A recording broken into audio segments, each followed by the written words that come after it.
Então hoje a gente vai conversar sobre do tédio à ansiedade, que é onde a maioria de nós tem navegado do ponto de vista emocional nesse período de quarentena, pelas dificuldades que a gente vem enfrentando.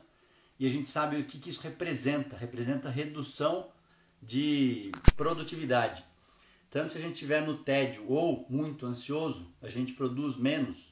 E obviamente isso tem um impacto financeiro, mas não é só o impacto financeiro, como se fosse pouco, obviamente que não é pouco.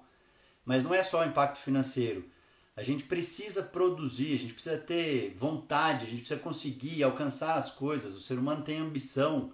Então cada vez que a gente conquista alguma coisa, que a gente consegue alguma coisa, isso também nos move, nos motiva. A gente tem liberação de neurotransmissores que nos mantém com aquela sensação de bem-estar, que nos mantém motivados para uma próxima conquista. Isso é muito importante. Então se a gente está diminuindo a produtividade, é natural que a gente também reduza a nossa sensação de bem-estar. Isso acontece tanto quando a gente está no tédio, quanto a gente está num nível extremo de ansiedade. E é por conta disso também que quando a gente fala de metas, a gente fala da importância de termos metas de curto prazo, de médio prazo e de longo prazo. Porque à medida que a gente vai conquistando as coisas menores, isso vai nos mantendo motivados e nos ajuda a ficar focados com o olhar lá na frente, com a meta lá na frente. Então, são metas diárias, semanais, quinzenais, mensais, semestrais e anuais.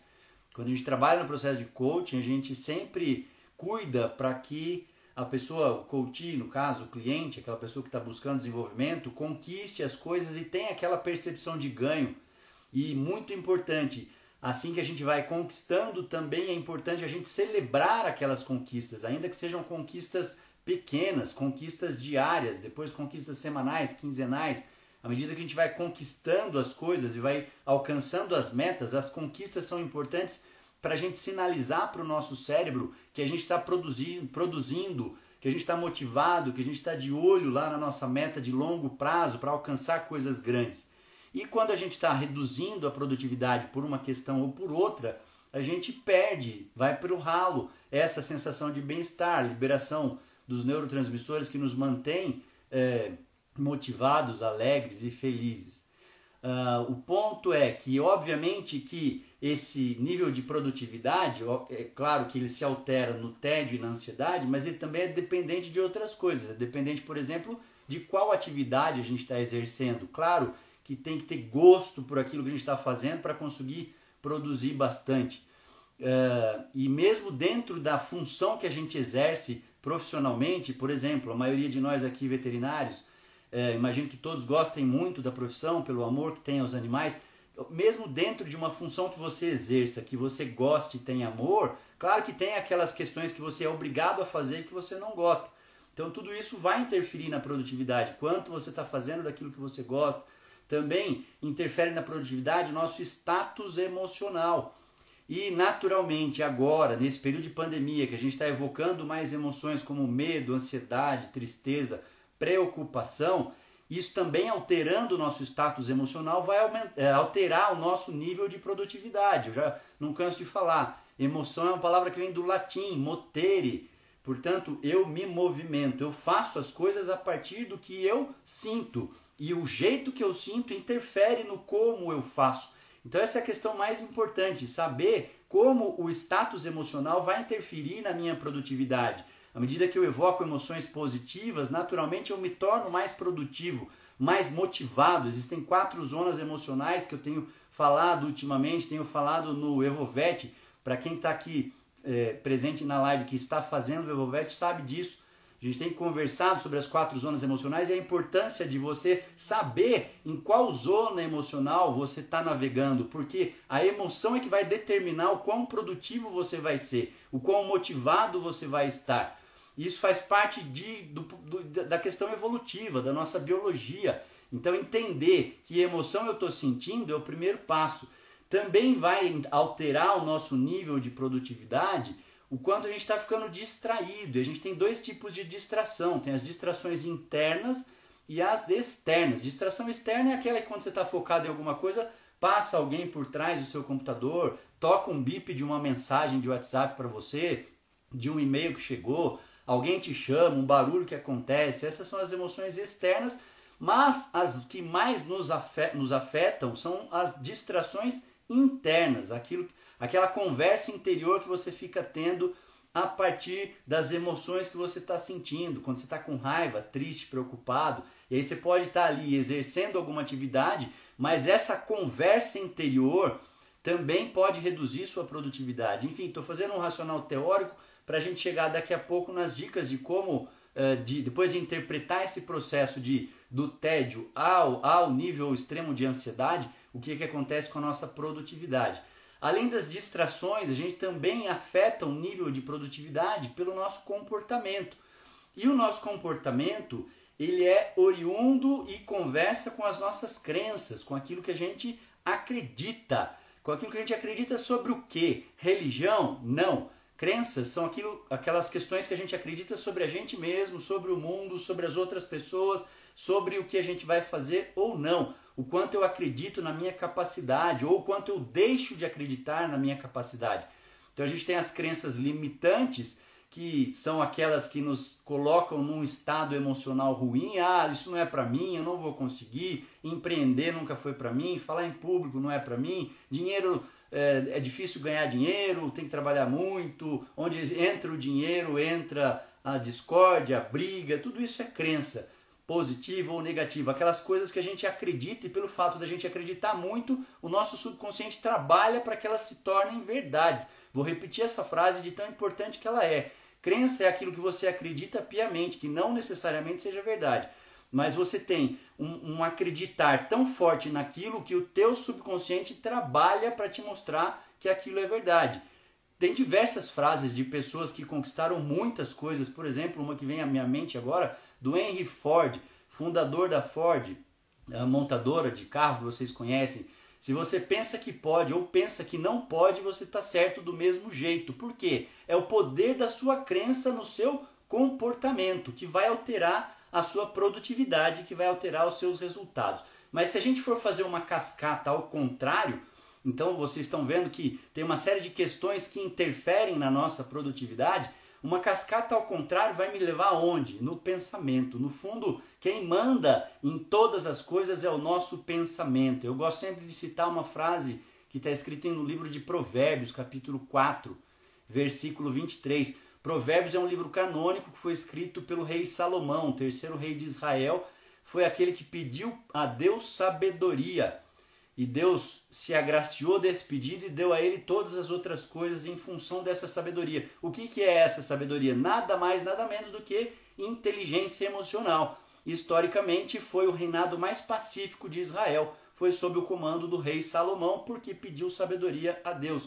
Aí ele escreveu um livro, que é o livro de Provérbios, que tem lá todos os conselhos, onde você pode pegar conselhos para a sua vida. E nesse aspecto de pensamento está escrito lá: tenha cuidado com o que você pensa, pois sua vida é dirigida pelos seus pensamentos. Vou repetir: tenha cuidado com aquilo que você pensa, pois sua vida é dirigida pelos seus pensamentos. E aí é legal porque essas questões, muitas vezes bíblicas, elas são hoje em dia demonstradas cientificamente. E no desenvolvimento pessoal, na psicologia, a gente já sabe como é que funciona essa questão do pensamento.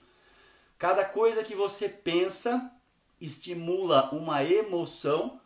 A emoção é um impulso biológico sobre o qual você não tem controle, você não consegue controlar a emoção, você consegue controlar a sua resposta à emoção.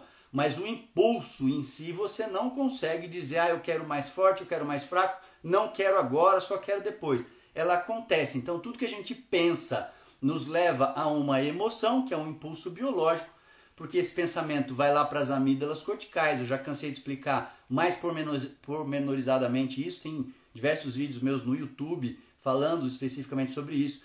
Mas você pensa, isso vai para as amígdalas evocam emoção, a emoção, que é um impulso biológico, vai lá no eixo hipotalâmico hipofisário, que é o maestro do nosso sistema endócrino. Para quê? Para ver liberação hormonal. A partir desses hormônios, isso vai colocar o nosso corpo em ação. Por isso que emoção, do latim motere, quer dizer, eu vou me mexer a partir da minha emoção, porque é um impulso biológico que vai provocar a liberação hormonal, que prepara uma resposta fisiológica no meu corpo e me coloca em ação.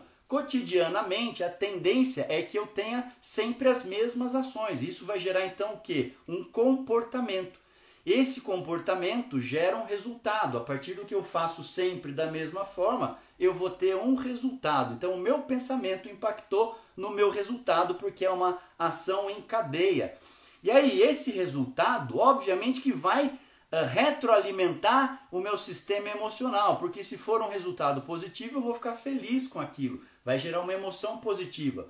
Se o meu resultado for negativo, eu vou ficar triste. Então eu sempre tenho uma emoção em função de um resultado. Pensa depois que você fez uma cirurgia, uma vacina, depois que você fez algum procedimento anestésico ou qualquer procedimento profissional e ou pessoal que você tenha feito, que a gente evoca emoções a partir disso. O ponto é que se o resultado é positivo, gera uma emoção positiva, isso vai gerar uma crença positiva a respeito daquele assunto. Então eu começo a considerar, a achar que eu sou capaz de fazer aquilo, que aquela atividade em si é boa para mim, porque eu tenho competência para aquilo. Em contrapartida, se o meu resultado é negativo, que vai gerar uma emoção negativa, pô, que chato, não deu certo, ou eu vou ficar com raiva, ou ficar triste, etc., essa emoção também vai produzir uma crença, que nesse caso se torna uma crença limitante. 1, 2, 3 vezes que deu errado, um impacto negativo muito grande, eu passo a acreditar que eu não tenho aquela capacidade para fazer aquele assunto, ou para desenvolver aquela atividade. São as crenças limitantes que a gente tem. Então ter esse conhecimento de como as coisas funcionam é muito importante para a gente poder fazer as nossas intervenções e entender o nosso diálogo interno, entender como é a nossa comunicação interior e a nossa comunicação exterior. Pois bem, e aí o ponto é que a nossa cabeça, a mente humana, é uma máquina de pensar, a gente não para de pensar. O tempo todo, até quando a gente está dormindo, a gente sonha. Então a cabeça vai buscar pensamentos. E, via de regra, ela vai buscar pensamentos que sejam relacionadas aos problemas que a gente está tendo, por uma questão biológica. Isso tem um sentido evolucionista. Qual que é? Eu busco pensamentos de coisas que não estão dando certo, ou que estão me preocupando, ou que representem ameaças para mim, para que eu busque uma solução para aquilo. No caso de dizer também, a gente descende do homem das cavernas. O homem das cavernas que sobreviveu foi aquele que buscava problemas, que ficava o tempo todo antenado, procurando um predador, procurando uma ameaça, porque era isso que mantinha ele ativo e atento para poder se antecipar e fugir daquela ameaça. O cara que ficava lá alimentando bons pensamentos e contemplando a natureza, ele era uma presa fácil. Então nós fomos programados geneticamente para pensar e para pensar no que é problemático, no que nos traz ameaça. Por isso que viver num momento desse de pandemia, que é um momento de ameaça, porque a gente não sabe o que vai terminar, se a gente vai pegar doença, se vai ter dinheiro para pagar contas, se vai ser mandado embora, como é que isso vai terminar ou não, isso fica a todo momento evocando pensamentos que nos levem a problemas. Portanto, vão gerar emoções negativas e vão impactar no nosso resultado e começa a gerar ansiedade. Me leva então para o pico da curva entre o tédio e a ansiedade. Se essa ansiedade começa a crescer muito, minha produtividade cai. Se a minha produtividade cai, cai meu rendimento financeiro, cai aquela sensação de bem-estar, aquela sensação de que eu estou produzindo, de que eu sou útil. O ser humano tem necessidade de se sentir útil para outras pessoas. Então é importante a gente poder entender isso. O ponto é que a gente costuma achar que a ansiedade é só uma coisa ruim. Afinal de contas, ela gera uma manifestação física desagradável. Não é gostoso se sentir ansioso. Coração palpita, boca seca, você fica procurando problemas, você fica naquele estágio ruim emocional. Não é uma coisa confortável. Então a gente tem costume de associar a ansiedade a uma emoção meramente negativa. E não é. Por isso que, de novo, eu insisto que a gente tem que entender como é que as coisas funcionam, para poder saber que um nível adequado de ansiedade é muito importante para a gente poder se manter produtivo, porque acreditem vocês ou não, se a nossa ansiedade cai a níveis muito baixos, a gente entra no tédio, a gente entra no relaxamento, a gente entra no ócio, e daí a tendência é a gente não produzir nada, simplesmente porque não temos ansiedade. E quem descreveu isso foram dois psicólogos há mais de 100 anos. Um chamava Yerkes e outro chamava Dodson. E hoje essa é uma lei conhecida em toda a psicologia de alta performance como a lei de Yerkes-Dodson. Você pode colocar na internet, tem um gráfico inclusive que eles demonstraram a respeito de como funciona o nosso desempenho variando em função da nossa ansiedade. Então no eixo Y, desempenho, no eixo X, ansiedade. E o comportamento dessas duas variáveis é uma curva de sino ou um U invertido, que mostra o seguinte: toda vez que a nossa ansiedade está muito baixa, então você imagina ali o início da curva, ansiedade muito baixa, produtividade também vai estar muito baixa. Toda vez que a nossa ansiedade está muito alta, então depois que o U já terminou ali, a ansiedade está muito alta, a produtividade também vai estar muito baixa, assim como quando a ansiedade está baixa. Então, níveis de ansiedade muito baixos ou muito altos reduzem igualmente a nossa produtividade. Portanto, vamos entender que um pouco de ansiedade é bom. Inclusive, os autores de psicologia positiva mais famosos do mundo nos orientam a ter sempre um evento pelo qual a gente aguarde ansiosamente, porque isso nos mantém vivos, isso nos mantém motivados. É importante um pouquinho de ansiedade. E esses dois psicólogos, Yerkes-Dodson, que descreveram essa curva sem saber, porque eles não tinham ainda recurso para poder explicar, eles estavam explicando como funciona o eixo hipotalâmico, hipofisário e as amígdalas.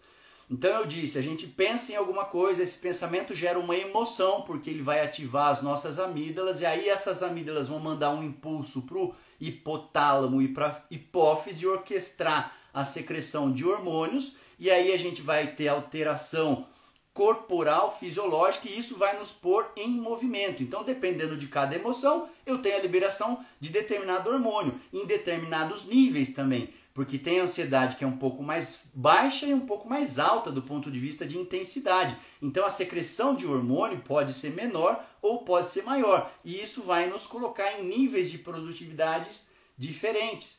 E aí é importante a gente entender isso para poder entender então que quando a minha ansiedade está muito baixa, o que vai acontecer? A secreção de hormônios que me mantém produtivo vai ser muito baixa.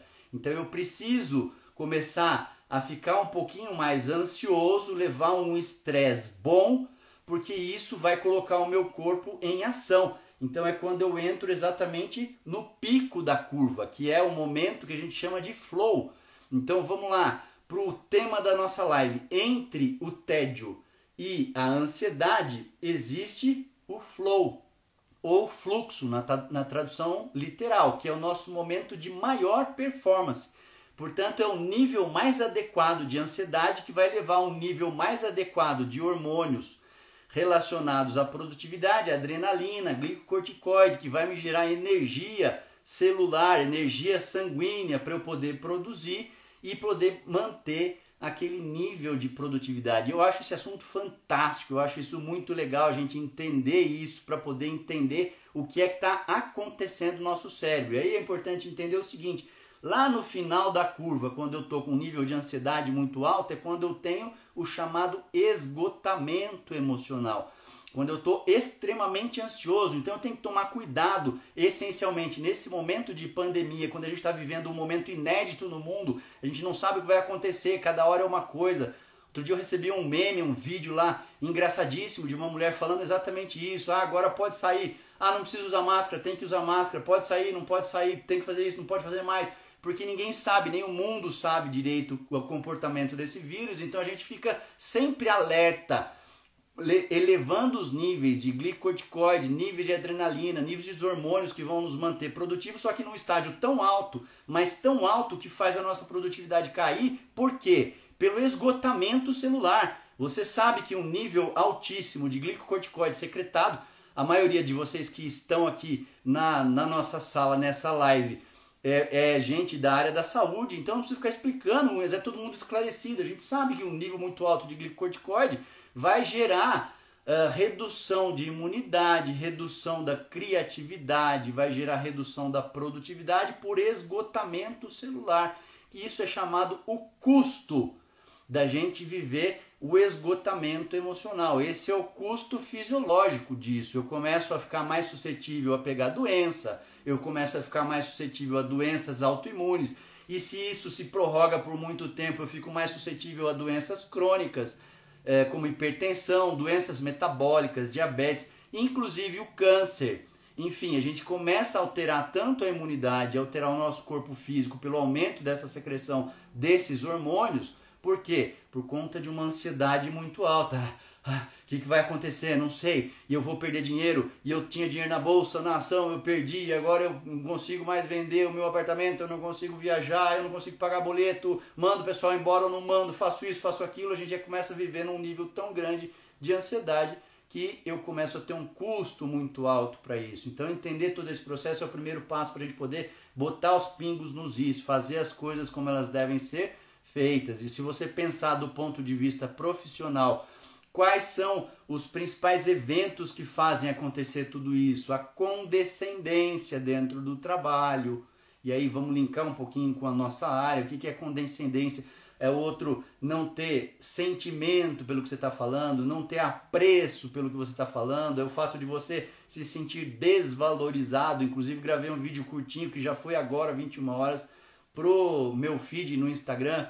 Dá uma olhada lá e depois deixa teu comentário, marca os teus amigos. É importante a gente difundir esse tipo de conhecimento para a gente também. Ser tratado injustamente dentro do nosso trabalho por tutor, pelos clientes ou por outros colegas, ou por patrão, ou enfim, pelos nossos pares. Não ser ouvido, nos colocar em metas irrealísticas que não dá para acompanhar, ou agora nesse momento se você trabalha em algum hospital, ter um patrão que fica mudando de regra toda hora, vou tirar a comissão, não vou tirar mais a comissão, vocês vão ter que reduzir a sua carga de trabalho e daí calcula errado, enfim, toda essa questão, tudo isso nos mantém engatilhados e é um extra, é um plus a mais para você aumentar o nível de secreção de glicocorticoide, de adrenalina e aumentar a sua ansiedade e reduzir ainda mais a sua produtividade. Então entender tudo isso é muito importante.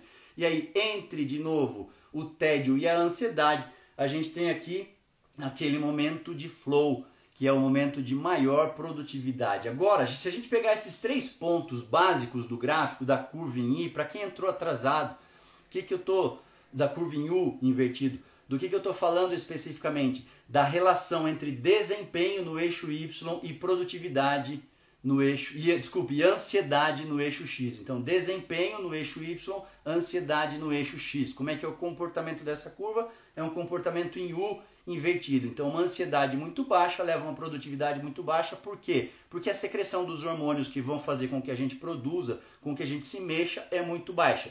Se aumentar muito o grau de ansiedade, isso também reduz a minha produtividade, o meu desempenho. Por quê? Por esgotamento celular, por esgotamento emocional. Então o ponto ideal é o ponto exatamente que fica no meio, que é o chamado flow. Então entre o tédio e a ansiedade, a gente tem ali o flow. Agora vamos pensar nesses 3 pontos do ponto de vista neurológico, de sinapses neurológicas. O que está acontecendo no cérebro quando eu estou no tédio, quando eu estou no flow ou quando eu estou na ansiedade muito alta ou esgotamento. Áreas diferentes do cérebro estão sendo ativadas. Então isso que é o mais legal de entender tudo isso.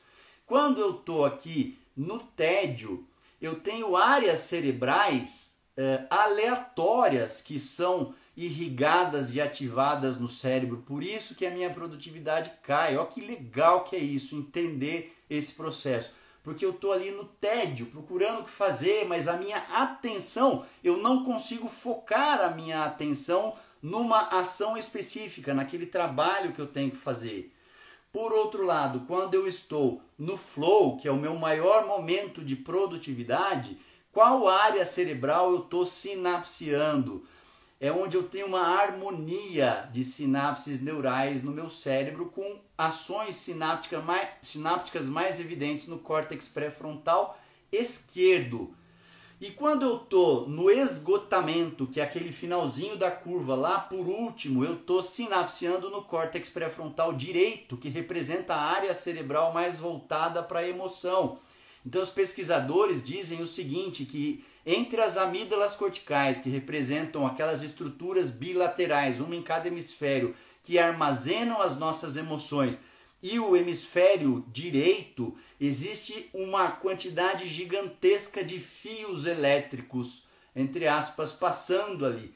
Então, quando a gente está emocionalmente alterado, a gente está sinapseando mais no córtex pré-frontal direito. Por que isso ajuda? Porque quando você está tentando diminuir aquela emoção negativa que você acabou de evocar, você começou a ficar ansioso, preocupado, com medo, triste. Quando você se dá conta de como isso funciona, você começa a tomar ações para sinapsear mais no córtex pré-frontal esquerdo. E daí você passa a fazer coisas para que você saia daquele estado emocional ruim e vá para um outro estado emocional melhor, porque isso vai manter a sua produtividade mais alta. E quanto mais rápido você fizer isso, mais eficaz você vai ser, porque emoção é um negócio que, de novo, é um impulso biológico que vai gerar secreção hormonal. Quanto antes você puder controlar isso, mais eficiente vai ser esse controle. Quanto mais você demorar para conseguir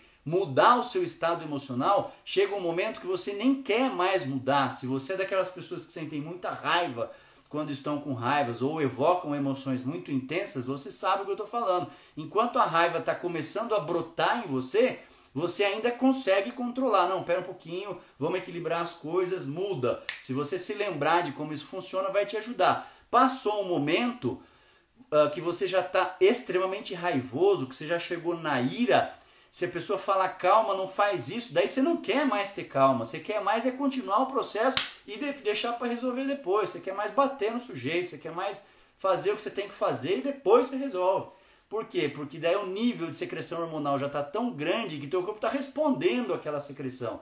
Então, quanto mais rápido você perceber e se dar conta, e aí é que entram as dicas que eu vou dar para vocês, que algumas são mais inéditas e outras nem tanto, e eu vou focar mais nas que não são tão inéditas assim, porque são as mais importantes, você deve saber já do que eu estou falando. Mas antes, vamos entender de novo essa questão de ansiedade sobre uma outra perspectiva, que também é muito legal. E essa outra perspectiva quem propôs também foi um psicólogo chamado Mihai Csikszentmihalyi. Ele mora nos Estados Unidos, na Universidade de Chicago, e ele propôs a teoria do flow ou do fluxo. Eu não lembro ao certo de onde ele é, obviamente que ele não é americano, não sei se ele é russo, de que região que ele é. Inclusive não se escreve dessa forma, essa é a pronúncia que eu fui procurar na internet, porque escreve-se Mihaly, se a gente fosse ler de forma aportuguesada, mas se fala Mihai Csikszentmihalyi.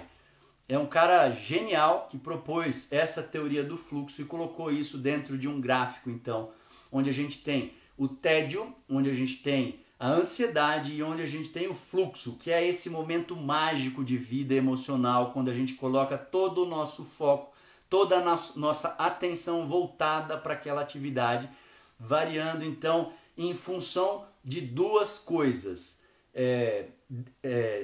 Desafio no eixo Y e habilidades no eixo X. Essa é a parte mais importante dessa nossa conversa da live. Fico muito feliz que você tenha ficado até aqui.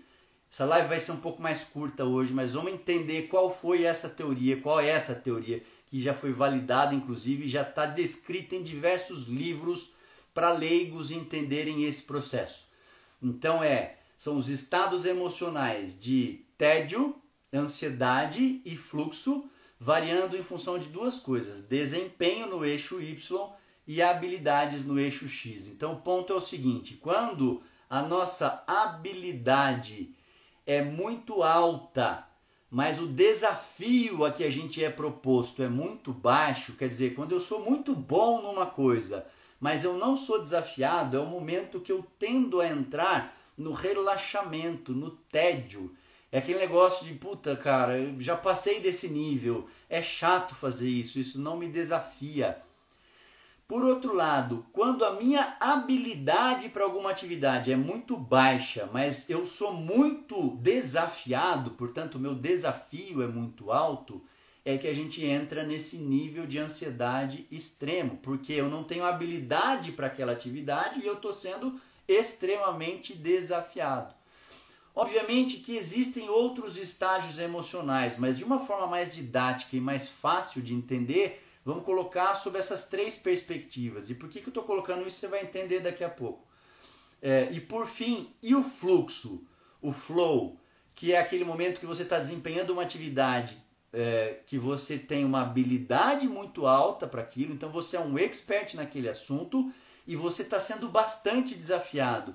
É aquele momento de alegria intensa, que você não vê a hora passar, você não sabe se você está com fome, se você está cansado ou não. Pensa num neurocirurgião que fica 12, 14, 18 horas operando e ele consegue manter um nível de foco e de concentração extrema naquela atividade. Ou de um músico que está aprendendo uma música nova no violão, no piano ou no violino, que ele fica ali concentrado, ele não vê a hora passar e parece que ele não está cansado. Isso é o fluxo. A questão é que esse pesquisador, o Mihai Csikszentmihalyi, ele fala que por volta de 20% das pessoas experimentam um momento de fluxo durante o dia. Ou seja, você tem que entender realmente qual é a sua função, aquilo que você gosta muito de fazer, para você fazer aquilo com tanto amor, com tanta vontade, e aquilo te causa um prazer tão grande que à medida que você vai sendo mais desafiado para o seu nível de habilidade, você vai respondendo com foco extremo. Por que eu estou falando tanto de foco e de atenção enquanto eu falo nesse tema do tédio à ansiedade? Porque justamente é o quanto a gente consegue manter a nossa atenção numa coisa ou no outro, quando a gente consegue manter o foco numa atividade ou em outra. E aí eu quero fazer uma analogia com você, por isso que eu digo que esse é o momento mais importante da conversa. Por quê?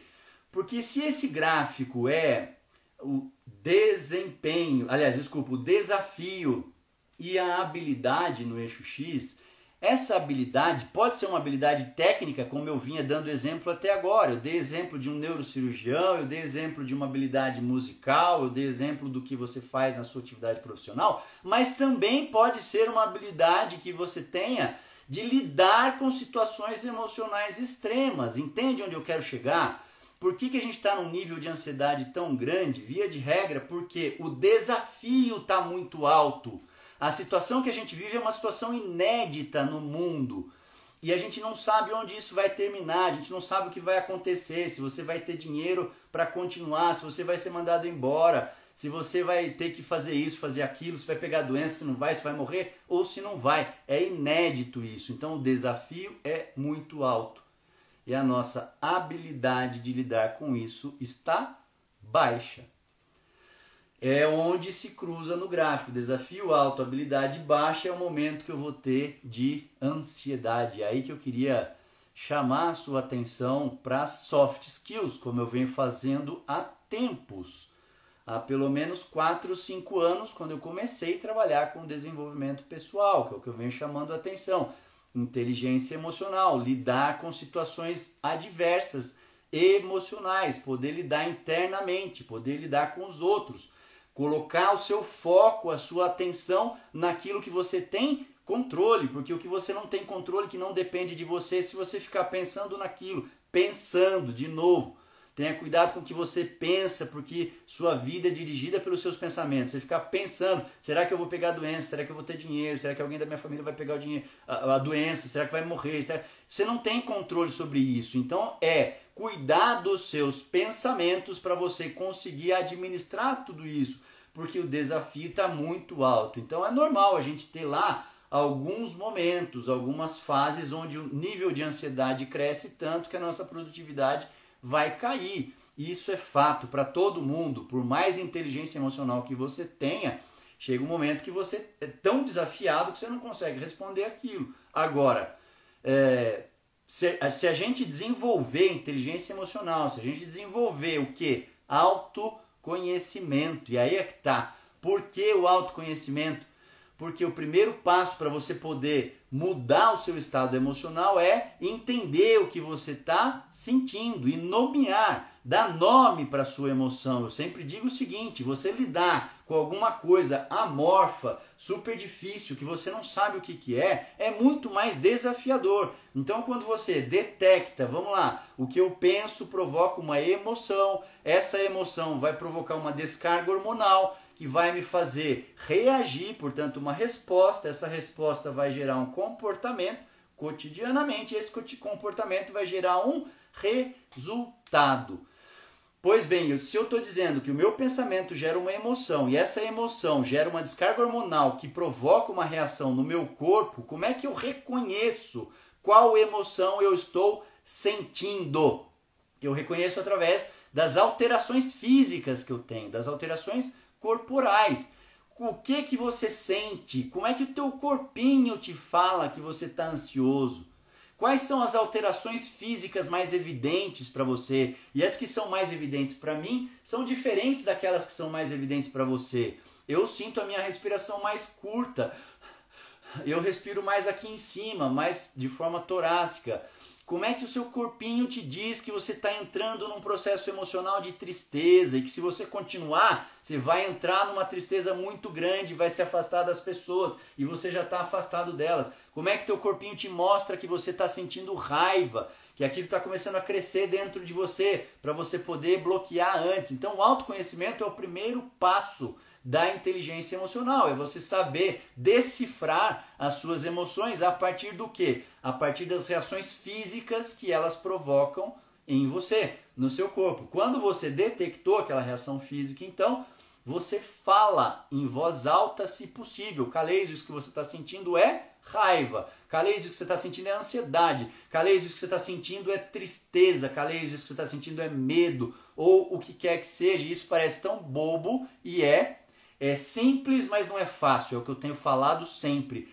Esse tipo de coisa é muito simples, mas não é fácil. Você precisa estar atento a tudo isso. Você precisa vigiar. Você precisa estar alerta, com o seu foco, com a sua atenção concentrada naquele lugar. Por que falar ajuda? Porque a emoção ela é evocada em regiões subcorticais no cérebro, abaixo do córtex. Córtex é o local onde você tem razão, cognição, intelectualidade. Emoção é evocada ali embaixo, no sistema límbico, abaixo do córtex.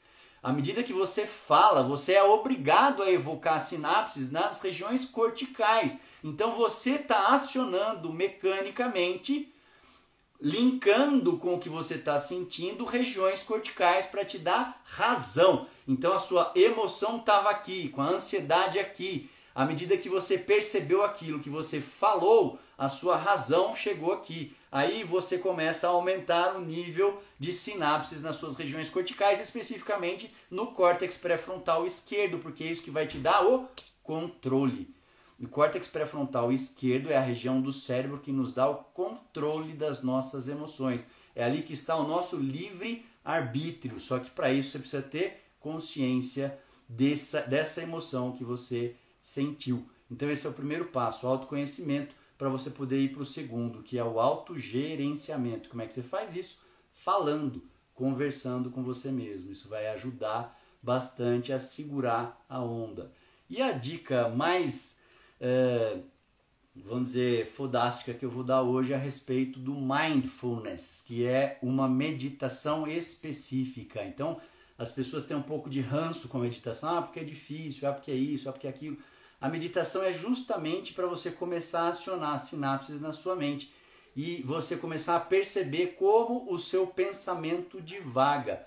À medida que você percebe que o seu pensamento divaga, o fato de você voltar o foco para o que você estava buscando, por exemplo, a sua respiração, isso é um disjuntor que você fica ligando no cérebro. Você facilita, mais fácil para você conseguir evocar sinapses para buscar áreas do cérebro que vão te dar o foco. 5 minutos por dia, não precisa mais do que isso. Mindfulness é a meditação específica que te dá consciência corporal. À medida que então você vai tendo consciência do teu corpo, então a meditação mindfulness é uma meditação específica, diferenciada. Não é só você ficar prestando atenção na sua respiração, por exemplo, como são algumas outras meditações. Mindfulness é você testemunhar como o seu pensamento divaga. Então você começa a prestar atenção no seu corpo, na sola dos pés, nos tornozelos, nas pernas, no joelho e etc. Daí você foca na respiração, de repente teu pensamento divaga. Foi buscar um problema, foi buscar uma chateação que você teve no dia, foi buscar uma preocupação. E aí você se mantém alerta, sem julgamento. Então você começa a, puta, olha como eu fui pensar naquilo. E aí depois, se possível, você anota tudo o que você pensou enquanto você estava meditando. Isso aumenta a velocidade entre as sinapses do córtex pré-frontal esquerdo, que é o que nos dá o quê? O freio das nossas emoções. É aquilo que vai ajudar você a controlar a sua ansiedade para você conseguir, então, se manter mais produtivo. Ou começar a perceber, eu estou entediado, eu preciso de alguma coisa para me desafiar, para poder elevar o meu nível de produtividade. Enfim, meus queridos amigos, era isso que eu tinha para falar para vocês. Obrigado para vocês. Tem lá um videozinho no meu feed, no Instagram. Se você puder ir lá, dar seu like, comentar e marcar os seus amigos, é um vídeo legal. Eu também te agradeço muito. Obrigado pela presença de vocês, pela participação. Uma ótima semana a todos. Fiquem com Deus e bom descanso. Obrigado, minha gente. Um beijo. Tchau, tchau.